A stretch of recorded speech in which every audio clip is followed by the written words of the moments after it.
안녕하세요, 썸머입니다. 네, 오늘은 제가 이 역이민에 대해서 얘기를 해보려고 해요. 요즘에 유튜브를 보다 보면은 굉장히 많이 올라오는 게 이 한국 분들이 이민을 하셨다가 많이 돌아가시더라고요. 다시 한국으로. 근데 그런 분들 중에 한 캐나다 아니면 뭐 다른 나라도 마찬가지겠지만 이제 저는 캐나다를 두고 얘기를 하자면 캐나다에서 한 3년, 4년? 4년 정도 지내시고 대부분 역이민을 많이 하시는 것 같던데 제가 그걸 보면 조금 안타까울 때가 많아요. 제가 이제 2009년에 처음 이민을 하려고 계획을 하고 그리고 캐나다를 넘어갔거든요. 그리고 이제 공부를 쭉 하다가 뭐 컬리지도 가고 일도 하고 그래서 영주권을 따고 이제 살다가 전 독일로 넘어온 케이스였는데 제가 지금 그때 생각을 했을 때는 캐나다에서 한 4년? 3년쯤, 3, 4년쯤 됐을 때 저도 되게 돌아가고 싶었던 것 같아요. 제 다른 영상에 보면 제 10년 동안의 그 캐나다에서 제가 살면서 10년 동안의 제 이 심경 변화에 대해서 제가 얘기를 한 영상이 있어요. 굉장히 다이나믹한데 제가 지금 생각해보면 4년쯤 됐을 때 정말 너무너무 진저리가 나고 4년에서 한 6, 7년까지 한 그 2년 정도가 굉장히 힘들었던 걸로 저는 기억을 하거든요. 그 이유가 이제 웬만큼 익숙해지고 영어도 어느 정도 하고 하다 보니까 이 나라에 대해서 안 좋은 그런 것도 이제 눈에 들어오기 시작하는 거예요. 처음에 뭐 한 2년 정도는 잘 모르니까 이것도 신기하고 저것도 신기하고 이것도 좋고 저것도 좋고 막 하다가 이제 3년, 4년 차 되면은 영어를 좀 하면서 이제 캐네디언들이 안 좋은 것도 보이고 뭔가 캐나다 문화, 캐나다 시스템 이런 거에 불만이 생기기 시작을 하거든요. 그러다가 보면은 이제 한 6년, 7년 차까지는 굉장히 저도 힘들었던 기억이 있어요.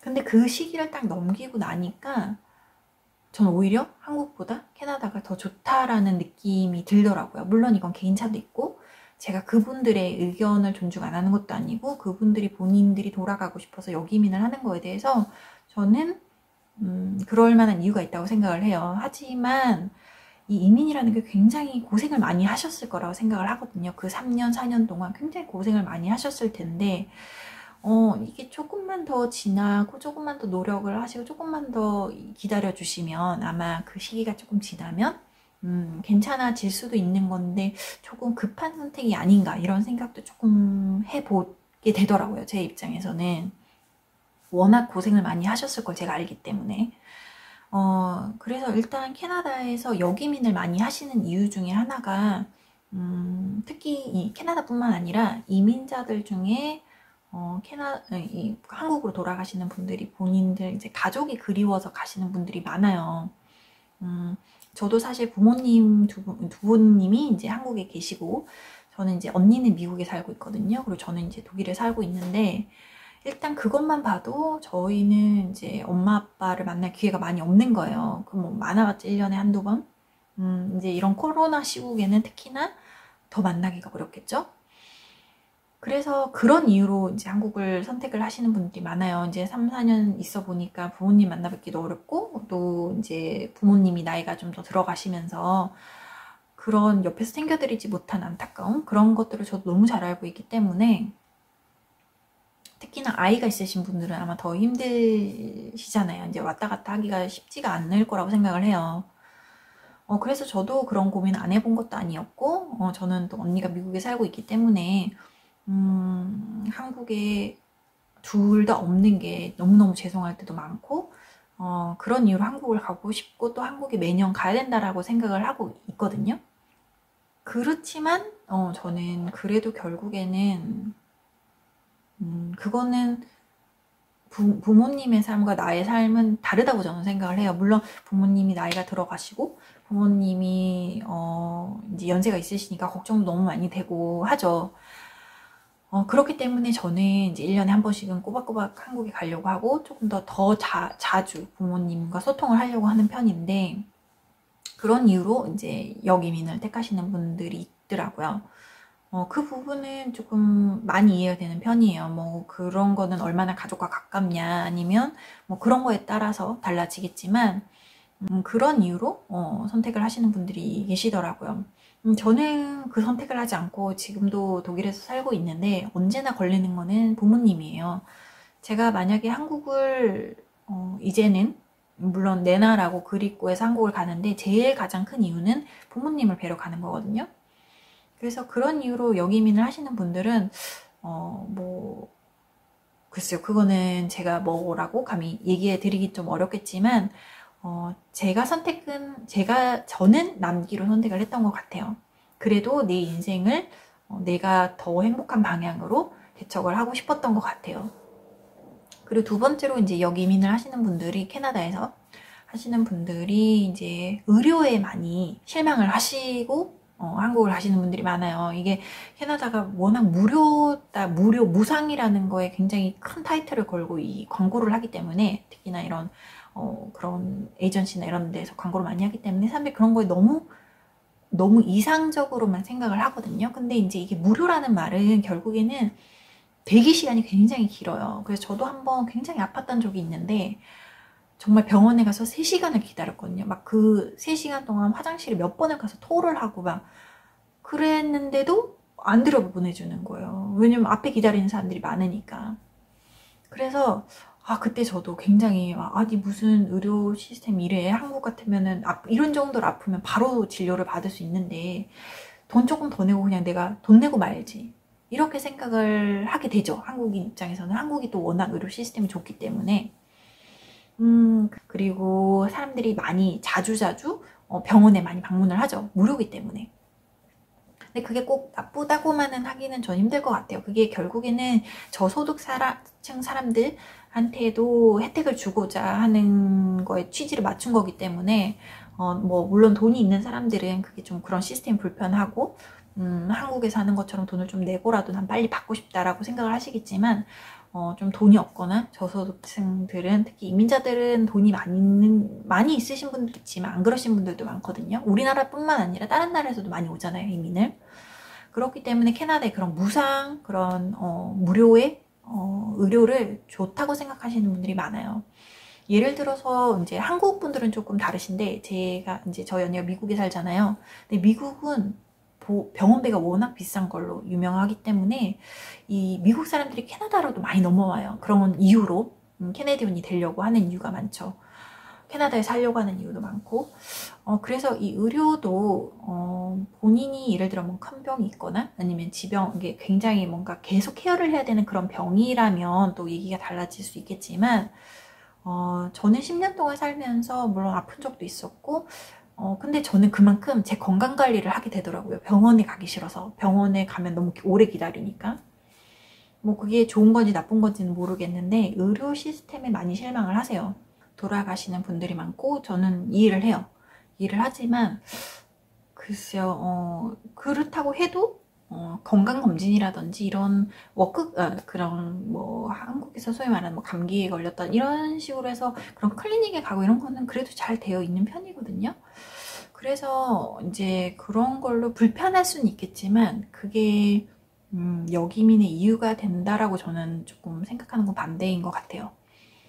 그리고 또 한 가지는 이제 캐나다 지루하고 재미없어 라고 생각을 하시는데 그거는 이제 성향 차이인 것 같아요. 아무래도 저는 그래도 캐나다의 토론토에 살았기 때문에 지루하다고 느낀 적은 없었는데 물론 제가 또 일본에 있을 때는 도쿄에 살았기 때문에 일본 도쿄에 비하면 굉장히 지루하고 조용하고 할 게 없는 나라다 이렇게 생각을 했지만 우리가 이민을 하는 이유가 재미만으로 이민을 하는 건 아니잖아요.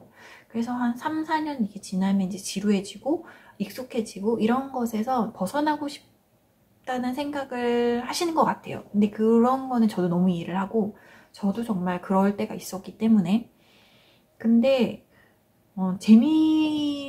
재미가 없기 때문에 지루하기 때문에 역이민을 한다? 글쎄요, 한국이 얼마나 재밌는지 전 잘 모르겠지만 잠깐 재미없어도 주는 안정감이 있어요. 이제 조용하고 전원을 좀 좋아하시고 산책 좋아하고 아니면 스포츠 좋아하시고 이렇게 소소하게 사람들 만나서 뭐 얘기하고 이런 걸 좋아하시면은 특별한 뭔가 흥을 즐길 수 있는 곳이 없어도 충분히 저는 괜찮다고 생각을 하거든요. 근데 그걸로 이제 또 역이민을 생각하시는 분들도 많아요. 특히 이제 30대 남자분들은 한국이 워낙에 이제 그런 술문화, 오락 문화가 발달이 되어 있잖아요. 그러다 보니까 좀 많이 지루해 하다고 생각을 하시는 것 같아요. 솔직히 뭐 그렇기도 하고 뭐 여자분들도 마찬가지고요. 그런데 이제 저도 그랬던 적도 있었고, 저도 싱글이었을 때 지루하다, 너무 무료하다라고, 너무 조용하다라고 생각한 적이 있었는데, 한 3, 4년 지나고 한 7년쯤 되니까 한국에 가면 너무 정신이 없는 거예요. 한국에 가면 너무 복잡하고 너무 정신없고, 그래서 그게 그냥 시기적인 거지, 그게 일반적이라고 생각하지는 않아요. 아마 처음에 가셨을 때는 다 재밌고 너무너무 신기하고 너무너무 다 좋았을 건데, 그게 이제 시간이 한 3, 4년 지나다 보면 이민이라는 게 그런 것 같아요. 이 시간에 따라서 이런 굉장히 다이나믹한 감정 변화가 있거든요. 그래서 그런 부분은 잘 한번 생각을 해보셨으면 좋겠어요. 그게 역이민의 이유가 되기는 조금 어려운 것 같아요. 제 생각에는. 그리고 이제 마지막으로는 영어 언어의 문제라고 생각을 하시는 것 같아요. 내가 여기에 3, 4년 살아도 결국에는 캐네디언만큼 영어를 못하기 때문에 난 여기서 있기가 힘들어 라고 생각을 하시는 분들이 많은데, 물론 그렇죠. 10년을 살았어도 저도 캐네디언들하고 얘기를 하면은 제가 무슨 말 하는 거지? 라고 할 때가 있어요. 왜냐면은 결국에는 이 원어민을 따라잡을 수는 없거든요. 영어로. 근데 그거는 이미 이민을 하실 때부터 알고 오셨던 부분이고, 그리고 내 모국어가 아니기 때문에 겪는 불편함일 뿐이에요. 근데 그렇다고 해서 그게 3, 4년쯤에는 사실 영어가 확 늘기는 어렵거든요. 한 1, 2년 차에 많이 늘고, 그 뒤부터는 이제 쭉 비슷해요. 이 영어 실력이 많이 늘지가 않아요. 특별히 뭐 외국인들이랑 많이 어울린다든지 아니면 외국계 회사를 다닌다든지 하지 않으면은 이게 결국에는 한국 사람들끼리 이게 모이게 되어 있고, 영어를 많이 쓰는 기회가 많이 없기 때문에 그냥 카페 가서 커피 주문을 할 정도는 되겠지만, 뭔가 중대한 업무를 볼 수 있는 정도의 영어가 3, 4년 때는 아직 안 되거든요. 근데 그 시기를 넘어서 또 조금 한 2, 3년 더 참으면, 열심히 공부하고 좀 참고 하다 보면 이게 또 영어가 확 늘 때가 있어요. 그러면은 결국에는 원어민만큼은 못해도 사는데 불편함이 없을 정도는 된다는 거죠. 그래서 제가 이제 다른 영상에도 올린 게 있었는데, 이민을 너무 급하게 하지 말라, 영주권을 너무 급하게 따지 마세요. 그리고 영주권 내어준다고 무작정 거기 가서 정착을 할 수 없을 거다라고 제가 많이 영상에 올려서 얘기를 하는데, 그 이유가 시간이 많이 필요해요. 이 이민은 언어적인 거, 문화적인 거를 다 받아들여야 되기 때문에 그거를 받고 정착을 하는 데까지 몇 년이 걸려요. 그렇기 때문에 이 캐나다가 영주권을 지금 굉장히 많이 이렇게 뿌리고 있거든요. 그게 별 의미가 없어요. 그게 영주권을 받아서 바로 정착을 할 수 있다, 바로 거기서 직업을 구하고 영어를 할 수 있다, 못해요. 그렇기 때문에 최소 3년, 4년 어느 정도 기반 정도 영어를 좀 공부를 하고, 그리고 캐나다에서 캐네디언들과 비슷한 수준의 삶을 유지하고 싶다면 컬리지나 유니버시티를 나오는 것도 중요하고, 그런 단계적인 구체적인 계획이 필요하지, 영주권만 내어준다고 바로 가서 정착한다? 절대 그럴 수 없어요.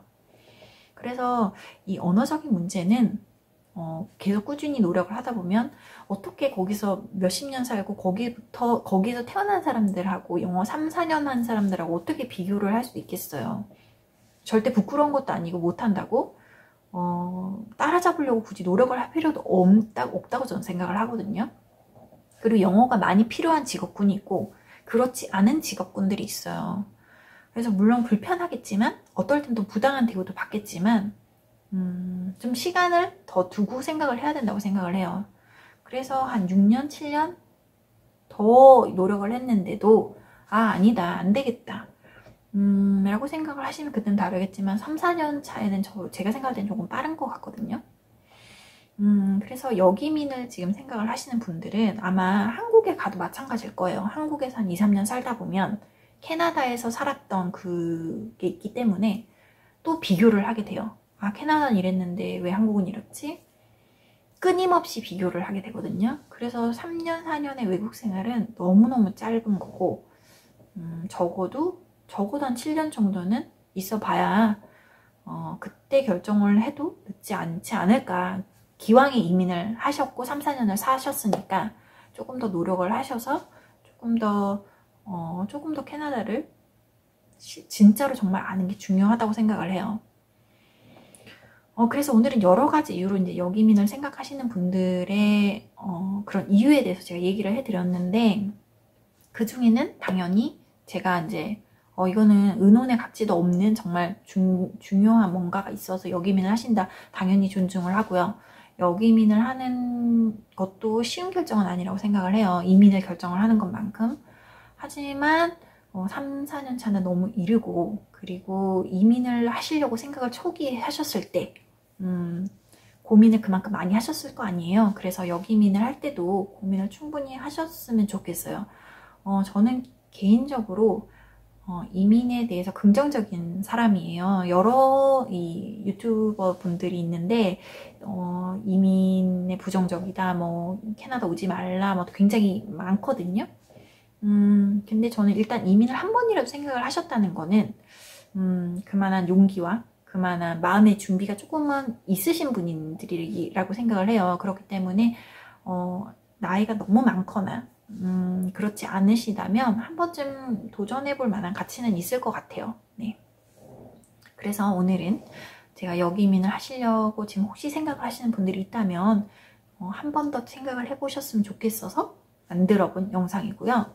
혹시 이민을 생각을 하시는 분들도 내가 3, 4년 차쯤에는 여기민을 생각할 수도 있겠다 라는 그런 생각을 조금은 이제 해보셨으면 좋겠어요. 미리. 그래도 이민을 해보고 싶냐라고 질문을 본인한테 던져보셨으면 좋겠어요. 예. 그래서 오늘은 이제 여기민에 대해서 얘기를 해봤고요. 제가 또 다음에 다른 영상에서는 또 캐나다에 관련돼서, 독일에 관련돼서 영상 올려드릴게요.